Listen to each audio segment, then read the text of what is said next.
Hello नमस्कार दोस्तों, आपका स्वागत है आपके अपने YouTube चैनल अंकित मैथ टीचर पर। तो दोस्तों, आप सभी कैसे हो? आशा करता हूं आप सभी अच्छे होंगे, स्वस्थ होंगे, मस्त होंगे। तो दोस्तों, आज हम पढ़ेंगे कैलेंडर। तो देखिए दोस्तों, ऐसा कोई एग्जाम नहीं जिसमें कैलेंडर क्वेश्चन ना आता हो। यूपी पुलिस, SSC, बैंक, आप जो भी एग्जाम देखो आपको कैलेंडर का क्वेश्चन जरूर मिलेगा।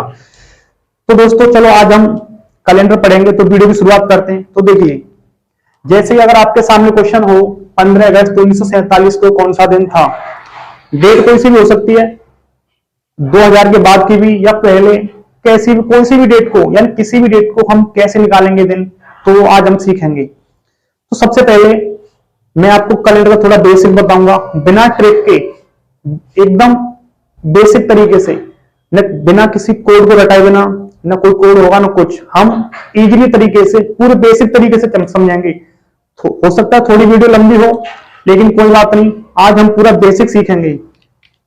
चलो वीडियो की शुरुआत करते हैं। तो देखिए दोस्तों, सबसे पहले कैलेंडर के बारे में हमको जानकारी होनी चाहिए। कैलेंडर यानी वर्ष, हमारे सामने दो प्रकार के वर्ष होते हैं, एक होता है साधारण, एक होता हमारा लीप ईयर। देखो, साधारण वर्ष में 365 दिन होते हैं और लीप ईयर में होते हैं हमारे 366 दिन, यानी कि एक दिन हमारा एक्स्ट्रा किसमें होता है, लीप ईयर में। तो देखो, सबसे पहले हम करेंगे क्या, सबसे पहले छोटी बेसिक बात, अगर मैं किसी भी दिन की बात करूं तो कोई भी दिन हमारा कितने दिन बाद रिपीट होता है। जैसे मान के चलो आज शुक्रवार है, तो अगला शुक्रवार कब होगा, 7 दिन बाद होगा। अगर मैं कहूं कि पीछे शुक्रवार कब रहा होगा, तो 7 दिन पहले रहा होगा। तो चलो स्टार्ट करते हैं वीडियो। देखो दोस्तों, जैसे कि आपको महीनों के बारे में तो पता होगा, जनवरी, फरवरी, मार्च, अप्रैल, मई, जून, जुलाई, अगस्त, सितंबर, अक्टूबर, नवंबर और दिसंबर। सबसे पहले तो आपको महीनों के बारे में पता होना चाहिए, किस महीने में कितने दिन होते हैं। तो देखो दोस्तों, जनवरी में हमारे होते हैं 31 दिन, फरवरी हमारी 28 की भी होती है, 29 की भी होती है, मार्च हमारा 31 का होता है, अप्रैल 30 की, मई 31 की, जून 30 का, जुलाई और अगस्त हमारे होते हैं 31 के, सितंबर 30 का होता है, अक्टूबर 31, नवंबर 30 और दिसंबर 31। ये तो हो गए हमारे महीने, कौन से महीने में कितने दिन होते हैं। लेकिन हमें इन दिनों से कोई मतलब नहीं, हमें निकालने हैं विषम दिन। विषम दिन का बहुत बड़ा रोल है कैलेंडर में। कोई भी दिन 7 दिन बाद रिपीट होता है। अगर संख्या तुम्हें कैलेंडर वाले क्वेश्चन अगर आपको निकालना है, अगर आपको संख्या 7 से अधिक मिले या 7 से अधिक जब दिखाई दे, तो 7 से डिवाइड करके हमें निकालने हैं विषम दिन। तो देखो, अगर मैं जनवरी के महीने की बात करूं, अगर इसको 7 से डिवाइड करेंगे तो इसमें विषम दिन हमारे कितने बनेंगे, 3। अगर फरवरी 28 की होगी तो विषम दिन हमारा 0 होगा। अगर फरवरी 29 की है तो विषम दिन कितना होगा हमारा, 1। मार्च में हमारे 3 विषम दिन होंगे, अप्रैल में 2 होंगे, मई में 3, जून में 2, जुलाई 3, अगस्त 3, सितंबर 2, अक्टूबर 3, नवंबर 2, दिसंबर 3। ये हो गए हमारे विषम दिन। कैलेंडर को निकालने के लिए आपको 2-3 बात आपको पता होनी चाहिए। सबसे पहले आपको विषम दिन पता होने चाहिए, कौन से महीने में कितने विषम दिन निकले हमारी।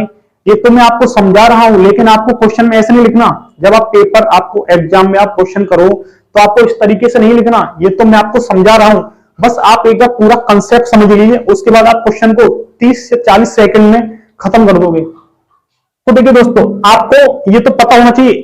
एक और छोटी बेसिक जानकारी आपको एक और पता होनी चाहिए, क्या। तो दोस्तों, 100 वर्षों में विषम दिन कितने होंगे, 5। 200 वर्षों में विषम दिनों की संख्या कितनी होगी, 3। 300 वर्षों में विषम दिनों की संख्या कितनी होगी, 1। और 400 वर्षों में विषम दिनों की संख्या कितनी होगी, 0।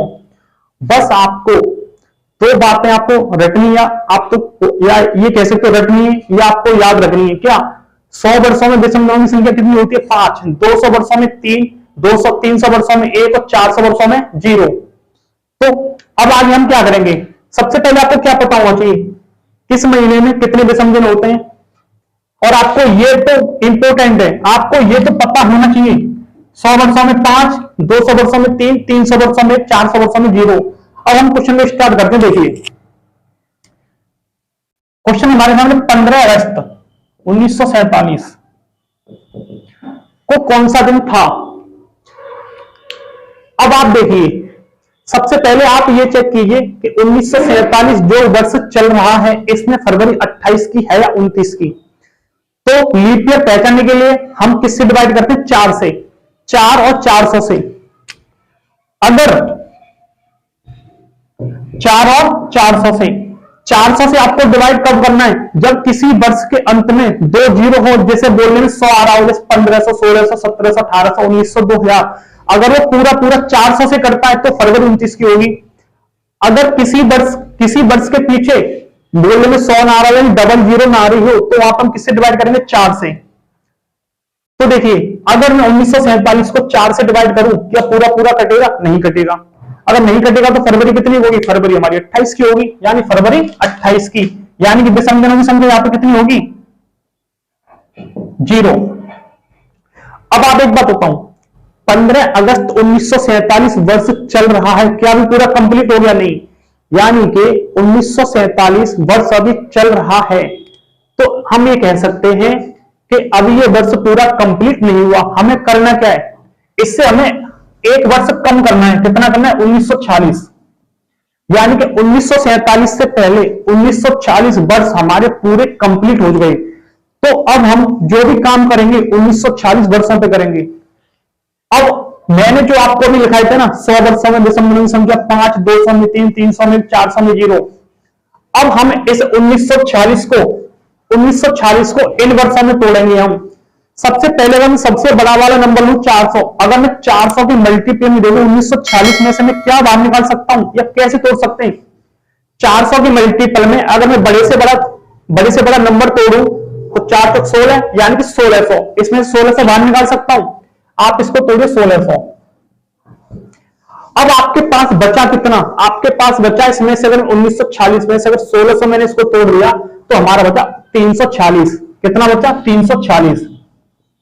अब आप ये देखो इस 340 में से इनमें से मैं क्या निकल, बड़े से बड़ा नंबर क्या ले सकता हूं, 300। क्या ले सकता हूं, 300।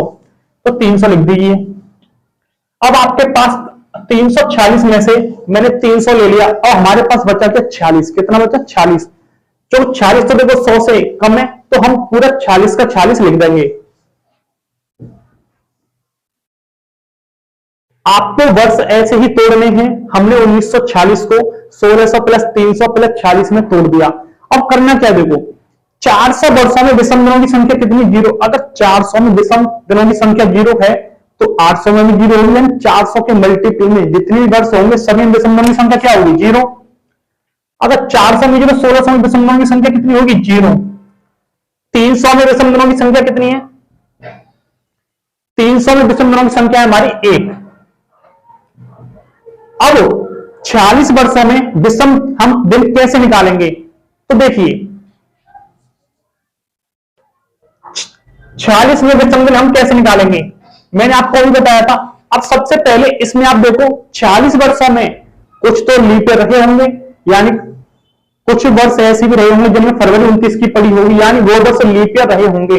हमें वही निकालना है कि इन 46 वर्षों में कितने लीप ईयर रहे होंगे। तो लीप ईयर निकालने के लिए 4 से करेंगे भाग, क्या देंगे, 4 से देंगे भाग। अगर मैं इसमें 4 से भाग दूं कितनी बार जाएगा, यानी 11 बार। हमें यहां शेष से कोई मतलब नहीं है, हमें बस यहां ये निकालना था इन 46 वर्षों में कितने विषम दिन होंगे। तो देखो यहां पे विषम दिन यानी कि कितने लीप ईयर होंगे, तो हमारे यहां पे कितने लीप ईयर निकल गए 46 वर्षों में, 11। कितने निकल गए, 11। अब आपको करना क्या है, इस 11 को आपको 46 में क्या करना है, ऐड करना है।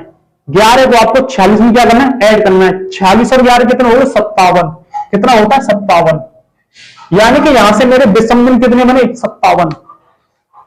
अब आपको आगे करना क्या है, अभी तक हमने सिर्फ 1946 के विषम दिन निकाले हैं।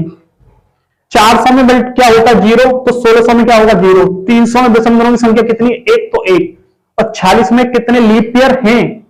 हमने निकाले 11, 11 को 46 में ऐड करना है 57। अब आपको अगला काम करना क्या है, मुझे जाना है 15 अगस्त तक।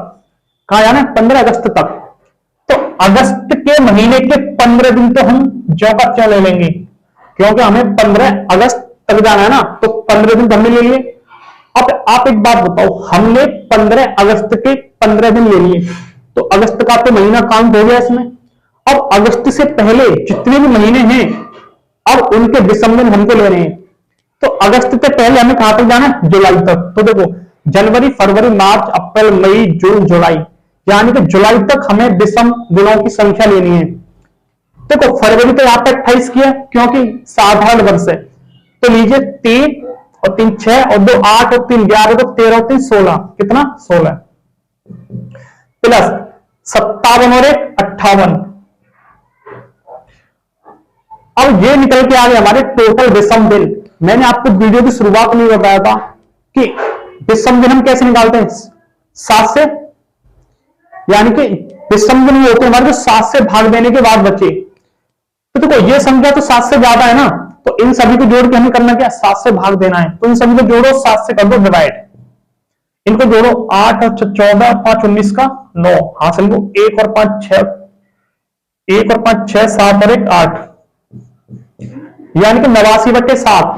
आप इसमें 7 से भाग दीजिए, जो भी आपका शेष बचे वही हमारा क्या होगा? आंसर होगा। अगर मैं इसको डिवाइड करूं, 12 7 84, यानी कि हमारा यहां पे शेष कितना बचेगा? 5। कितना शेष बचेगा? 5।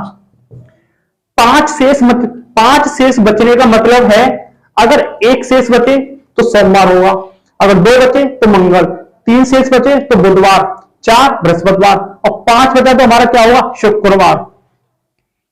यानी कि 15 अगस्त 1947 को कौन सा दिन था? शुक्रवार।